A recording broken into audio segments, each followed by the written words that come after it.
Powered by Muthoot finance gold loan, करोड़ों का loan चुटकियों में।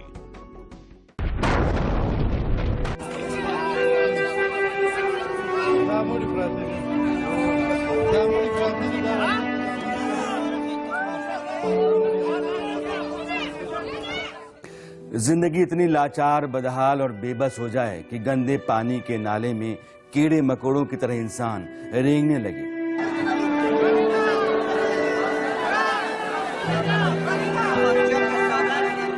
दूर देश को ले जाने वाले विमानों और जाने के लिए मर रहे इंसानों के बीच एक दीवार कोहराम की वजह बन जाए।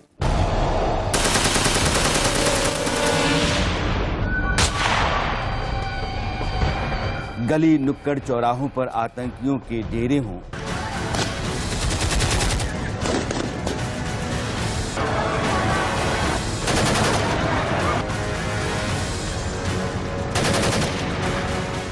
बाहर नहीं निकलने देने के लिए उनके जुल्म के घेरे हों,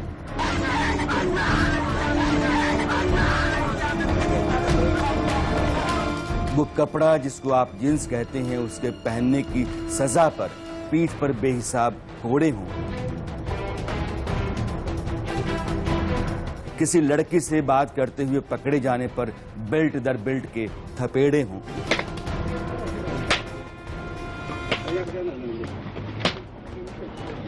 ऐसी जगह पर जिंदगी को क्या जिंदगी कह सकते हैं? ये जहन्नुम से भी कहीं खराब तस्वीर है जिसको आज की तारीख में हम अफगानिस्तान कहते हैं। नमस्कार, मैं राणा यशवंत इंडिया न्यूज पर आपका स्वागत करता हूं और आप देख रहे हैं अर्ध सत्य। आज हम जिस अफगानिस्तान की बात कर रहे हैं वहां मौत कब और कितनी भयावह होगी, कितने लोगों की जिंदगी के चिथड़े उड़ा देगी, कोई नहीं जानता।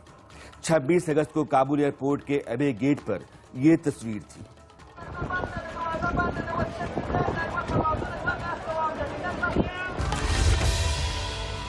ब्रिटेन और अमेरिका के सैनिक उन अफगानियों का रजिस्ट्रेशन कर रहे थे जो अफगानिस्तान छोड़ने के लिए लगातार जमा हो रहे थे। रोज की तरह चीखते चिल्लाते लोग थे। उनकी मदद में जितना बन पा रहा था उतनी मदद करते विदेशी फौजी थे। पानी के लिए बेचैन और भूख से तड़पते लोगों, खासकर बच्चों और महिलाओं को राहत पहुंचाने की कोशिशें थी और बाहर हालात पर निगरानी रखे हुए जवान भी थे। इसी समय एबे गेट पर एक धमाका होता है। इस धमाके के थोड़ी देर बाद एक और धमाका होता है और वो बलून होटल के पास हुआ। काबुल एयरपोर्ट पर दो आत्मघाती हमले और उसके बाद लाशों का अंबार, खून से सनी दीवारें और नाले के पानी का रंग लाल। इस हमले में अमेरिका के 13 कमांडो समेत 100 से ज्यादा लोग मारे गए। 200 से अधिक लोग घायल हुए। घायलों को कूड़ा ढोने वाली गाड़ी से या फिर लोगों की मदद से अस्पताल ले जाते हुए देखा गया। दरअसल काबुल एयरपोर्ट के दो हिस्से हैं, सिविलियन और टेक्निकल। सिविलियन साइड पर तालिबान का कब्जा है, लेकिन टेक्निकल साइड अमेरिकी और नेटो फोर्स के हिस्से में है, उसके नियंत्रण में है। ये एरिया बहुत बड़ा है और यहीं से सभी उड़ानें चल रही हैं। टेक्निकल एरिया में 3 गेट हैं, नॉर्थ, ईस्ट और एबे। इसी एबे के पास ब्लास्ट हुआ था, जिसके बाद की तस्वीरें बहुत ही भयावह और विचलित करने वाली रहीं, जो आप कुछ देर से देख ही रहे होंगे। मगर आज हम तमाम घटनाओं या तस्वीरों को दिखाने नहीं आए जो आप देखते रहे, बल्कि अर्ध सत्य उस आधे सच को पकड़ने का नाम है जिसके बगैर सच पूरा नहीं होता। लिहाजा जो कुछ भी आप देखते रहे हैं या जितना कुछ आपसे कहा जाता रहा है, उसका मतलब क्या है, उन सब के पीछे का मकसद क्या है, और हम जब हिंदुस्तान में बैठे हैं तो हमारे लिए इसकी अहमियत क्या है, या यूं कहिए कि हमारे लिए इसमें खतरा क्या है और कितना है, ये सब जानना जरूरी है। इसलिए अब जरा गौर से चीजों को समझते सुनते चलिए। जो धमाका काबुल एयरपोर्ट पर हुआ उसकी जिम्मेदारी आईएस खुरासान, जिसको ISIK कहा जाता है, यानी इस्लामिक स्टेट खुरासान, इस आतंकवादी गुट ने अपने आत्मघाती उन आतंकियों की तस्वीर भी जारी की उस हमले की जिम्मेदारी लेने के बाद जिन्होंने एयरपोर्ट पर अपने आप को उड़ा लिया था। फिर सवाल यही उठता है कि IS खुरासान क्या है, इसका सरगना कौन है और इसने काबुल के धमाके में आखिर क्या किया और क्यों किया। लेकिन इससे बड़ा सवाल यह है कि इराक से लेकर अफगानिस्तान तक, सीरिया से लेकर सिंध तक जितने भी आतंकी संगठन हैं, उनका मास्टर प्लानर कौन है? तो वो है पाकिस्तान।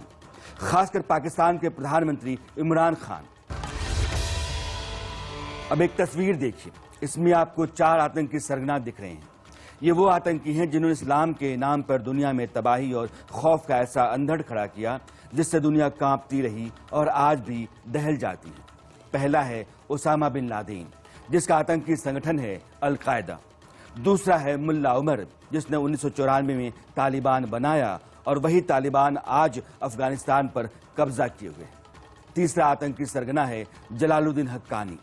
लादेन और मुल्ला उमर की तरह ये भी मर चुका है, इसका संगठन है हक्कानी नेटवर्क। और चौथा चेहरा है अबू बकर अल बगदादी, जिसने दुनिया का सबसे खूंखार आतंकी संगठन ISIS खड़ा किया। इन चारों का आप पाकिस्तान कनेक्शन जरा समझिए।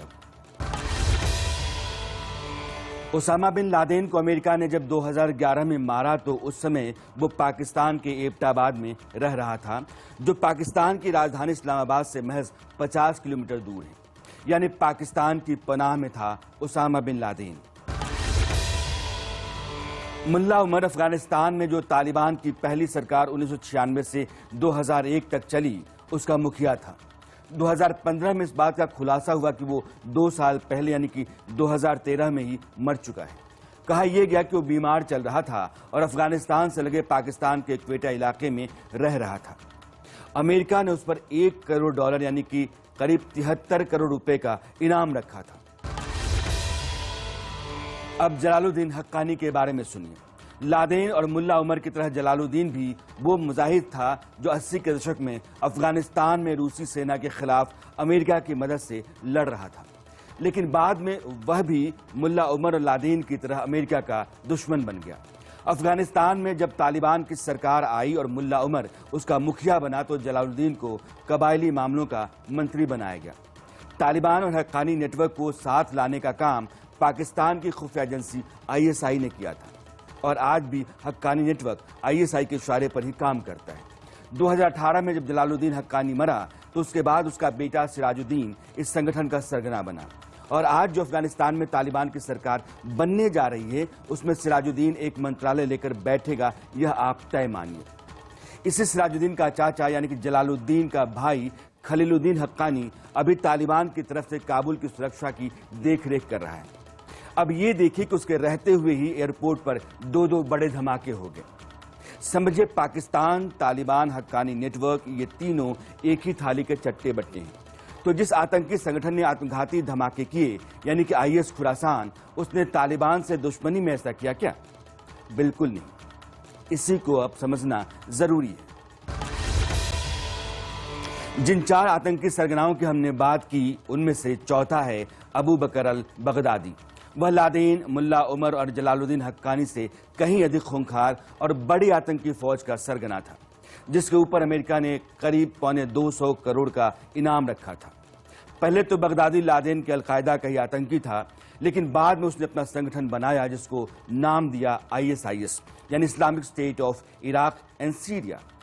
2014 से लेकर 2017 तक बगदादी ने इराक से लेकर सीरिया तक वो कहर बरपाया। दरिंदगी की वो तस्वीरें उसने दुनिया को दिखाई और उसके आतंकवादियों की फौज शहर दर शहर वो तैमूर लंगी कब्जा किए जा रही थी कि उसने हर घिनौने और बर्बर चेहरे को अपने आगे छोटा कर दिया था। 2017 के बाद से बगदादी के खात्मे की शुरुआत होने लगी और 2019 में सीरिया में जब अमेरिकी कमांडोज ने उसे घेर लिया तो उसने खुद को उड़ा लिया था। उसी बगदादी का एक आइडिया था Islamic state of Khorasan ISK। Khorasan आज की तारीख में ईरान का एक सूबा है जिसका पूरा दायरा आपको नक्शे में भी दिख रहा है। खुरासान फारसी के 2 शब्दों से मिलकर बना है, खुर यानी सूरज और असान या अयान मतलब आना, यानी कि जिस हिस्से से सूरज आता है। ईरान का यह पूर्वी हिस्सा है, इसलिए खुरासान है। यह आज भी केसर, पिस्ता, सिल्क, कालीन, कपास और नीलमणि वगैरह के लिए जाना जाता है दुनिया भर में। लेकिन इतिहास में खुरासान साम्राज्य के दायरे में पूर्वी Iran, Turkmenistan, Tajikistan, Afghanistan, Kyrgyzstan, चीन का एक बड़ा हिस्सा और भारत के गुजरात, राजस्थान, पंजाब और जम्मू कश्मीर तक माने जाते हैं। ये नक्शा जो अभी आपके सामने है उसका दायरा आप देखिए कितना बड़ा है और इस पूरे इलाके को IS खुरासान इस्लामिक स्टेट में बदलना चाहता है। इस आतंकवादी संगठन में ज्यादातर तहरीक तालिबान पाकिस्तान और तालिबान के आतंकी हैं, यानी कि पाकिस्तान और अफगानिस्तान के। जब मुल्ला उमर मर गया उसके बाद तालिबान के आतंकियों की एक बड़ी तादाद इस्लामिक स्टेट ऑफ खुरासान में चली गई या उनसे हाथ मिला लिया। इस संगठन का हेडक्वार्टर अफगानिस्तान के नांगरहार प्रांत में है, जो आपको नक्शे में दिख रहा होगा। और इसी नांगरहार में अमेरिका ने ड्रोन से हमला कर उस आतंकवादी के चीथड़े उड़ाने का दावा किया है जो 26 अगस्त को काबुल धमाके का मास्टरमाइंड था। अब सवाल यह है कि जो मारा गया वो कौन था? 2020 से ISIS खुरासान का सरगना शहाब अल मुहाजिर है। तो क्या अमेरिका ने शहाब को मारा है? खैर, इस संगठन और हक्कानी नेटवर्क के बीच अच्छा मेल है। और अब आप सोचिए कि जब हक्कानी नेटवर्क के पास काबुल की सुरक्षा का जिम्मा है और तभी IS खुरासान एयरपोर्ट पर धमाका कर दे, फिर इस खेल में मास्टरमाइंड कौन हो सकता है? जाहिर है पाकिस्तान। यही बात मैं आपको समझाने की कोशिश कर रहा हूं। अगर पाकिस्तान हो, तालिबान को पनाह देता है वही, हक्कानी नेटवर्क का मालिक मुख्तार है वही, अलकायदा को पनाह और मदद देता है वही, और हक्कानी नेटवर्क IS खुरासान की बनती है आपस में, फिर गेम तो इमरान खान और उनकी आर्मी ISI ही कर रही है ना। ये ठीक है कि तालिबान धमाके को लेकर IS खुरासान के खिलाफ बोल रहा है, लेकिन ये बोलना भरी तो है। 31 अगस्त तक नेटो की फौज को अफगानिस्तान से बाहर जाना है। ऐसे में तालिबान से कहीं ज्यादा खूंखार एक आतंकवादी संगठन के खून खराबे को दिखा दिया जाए तो शायद तालिबान बेहतर लगने लगे। हो सकता है इसी मकसद से ये धमाके करवाए गए हों। IS खुरासान से अमेरिका की पुरानी दुश्मनी है। जो पिछली अफगानी सरकार थी, उसकी फौज और अमेरिकी सेना से न जाने उसने कितनी बार भयानक जंग की। 2017 से लेकर के आज की तारीख में लगभग 100 हमले उसने किए होंगे। अमेरिका ने नांगरहार में उसके मुख्यालय के ऊपर मदर ऑफ ऑल बम 2017 में गिरा दिया था, लेकिन यह आतंकी संगठन उसके बाद भी खत्म नहीं हुआ, अलबत्ता खतरनाक होता चला गया। उसके नाम की हैवानियत और हिंसा का गुनाह अगर तालिबान के खौफनाक चेहरे को थोड़ा ठीक कर दे तो इसमें बुराई ही क्या है? यही बात इमरान सरकार ने सोची होगी और यह कहने का कारण भी बहुत वाजिब है। अब आपको इमरान खान का बयान सुना रहा हूं। एक बयान सुनिए और सच भी देखिए। कि वो लोग आजादी चाहते हैं और अब जो हालात हैं अफगानिस्तान में, हमारी पूरी कोशिश होनी चाहिए, और मैं दुनिया की कम्युनिटी को कहता हूं, पूरी कोशिश होनी चाहिए कि अफगानिस्तान की इस वक्त उनकी गवर्नमेंट की मदद करें। जो तालिबान हैं उन्होंने क्या चीजें कही? उन्होंने कहा कि हम सबको शामिल करेंगे।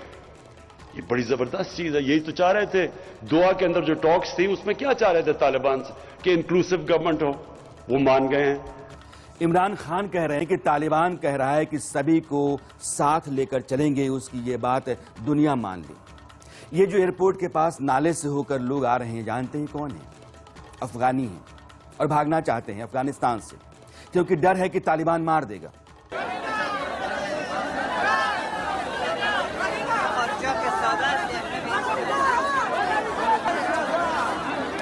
तालिबान ऐसे लोगों की शिनाख्त कर रहा है जिन्होंने इससे पहले की अफगानी सरकार और अमेरिकी फौज की मदद की है।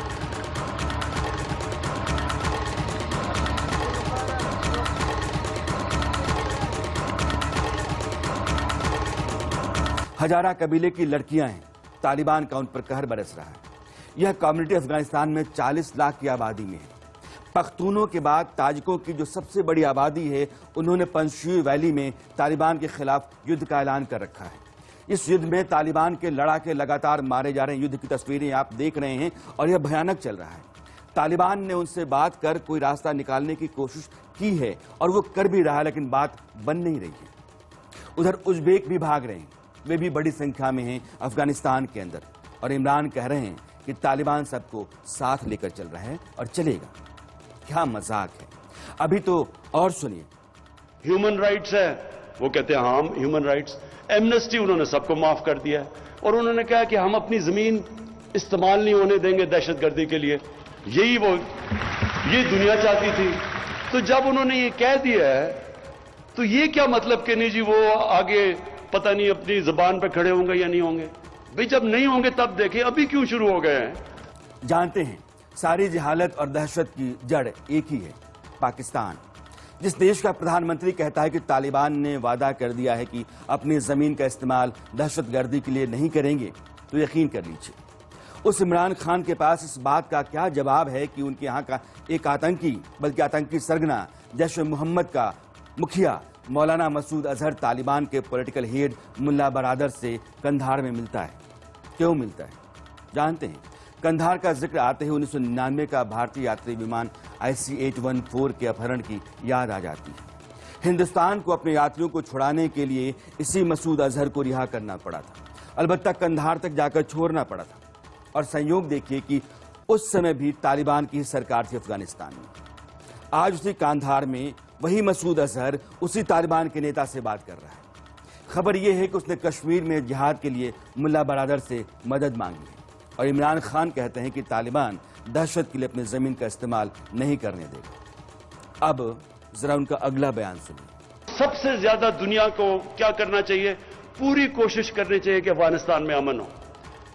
40 साल से वहां इंतशार है, उनके लोगों ने कितनी मुश्किलों का सामना किया है। अब वक्त आ गया कि दुनिया मदद करे अमन लाने के लिए वहां, और वो कोशिश करे। अगर तालिबान कोशिश कर रहे हैं सबको शामिल करके वो अमन की बात कर रहे हैं, तो उनकी मदद करें। इमरान खान जिस इंसानियत और बेहतर हुकूमत की उम्मीद तालिबान से कर रहे हैं, उसका सारा सच आपने देखा, लेकिन कुछ और नश्तर जैसे सच हैं, सवाल हैं, उनको भी मैं दिखाना चाहता हूं। यह पाकिस्तान और अफगानिस्तान का बॉर्डर है।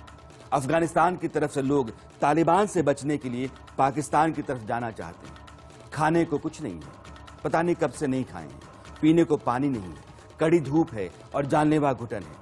लेकिन पाकिस्तान अपने दरवाजे नहीं खोला, उसने अपने दरवाजे बंद कर रखे हैं। और इधर तालिबान है जो लोगों को उधर जाने नहीं दे रहा है। ये है इमरान खान की इंसानियत। उधर काबुल की हालत ये है कि 3000 में पानी की एक बोतल और 7,500 रुपए में, सुनिएगा, 7,500 रुपए में एक प्लेट चावल मिल रहा है, और वह भी पैसा आपको अमेरिकी डॉलर में देना होगा। ऐसे में लोग घर का सारा सामान सड़क पर रखकर बेच रहे हैं ताकि परिवार को कुछ भी लाकर खिलाएं और उसको बचाएं।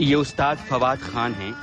क्या इमरान खान इस बात का जवाब देंगे कि तालिबान ने इनको घर से बाहर निकालकर क्यों गोली मार दी? दरअसल तालिबान की तरफदारी से इमरान खान का सबसे बड़ा और खतरनाक फरेब दिखता है। उससे उनके कई मंसूबे पूरे होते हैं, इसलिए वो इस पूरी कोशिश में हैं कि आतंकवादियों की सरकार को दुनिया मान्यता दे दे। IS खुरासान इस मकसद में अगर अपनी आतंकवादी वारदात के जरिए तालिबान की मदद कर सकता है तो कर देना चाहिए। यही पाकिस्तानी फौज और ISI भी चाहते होंगे। वैसे IS खुरासान भारत में बहुत पहले से सक्रिय है। पिछले साल उत्तर प्रदेश के लखनऊ, कानपुर के अलावा केरल में भी इस संगठन से जुड़े लोग गिरफ्तार किए गए थे। लखनऊ में एक एनकाउंटर के बाद IS खुरासान मॉड्यूल का नाम अचानक चर्चा में आया था। कहा जाता है कि जम्मू कश्मीर में इस संगठन की पैठ है और ये भारत में गजवाए हिंद के तहत नौजवानों को आतंकी बनाने की कोशिश में लगा हुआ है।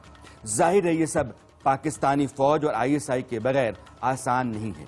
यानी कि जो जैश ए मोहम्मद और लश्कर चाहता है वही IS खुरासान चाहता है हिंदुस्तान के लिहाज से। तो फिर IS खुरासान तालिबान का दुश्मन कैसे हो सकता है, ये समझना जरूरी है, जिसकी पैरोकारी इमरान खान खुलकर कर रहे हैं, यानी तालिबान की। मैं फिर कहता हूं, आतंक की बुनियादी तौर पर एक ही जमीन है, एक ही जड़ है और एक ही जहरीली कौम है जिसका नाम है पाकिस्तान, और उसका अगुवा आज की तारीख में है इमरान खान। अब जिस गजवाए हिंद का मैं जिक्र कर रहा था, जिसके जरिए भारत के नौजवानों को आतंकी बनाने की फिराक में IS खुरासान है, उसको भी थोड़ा समझिए।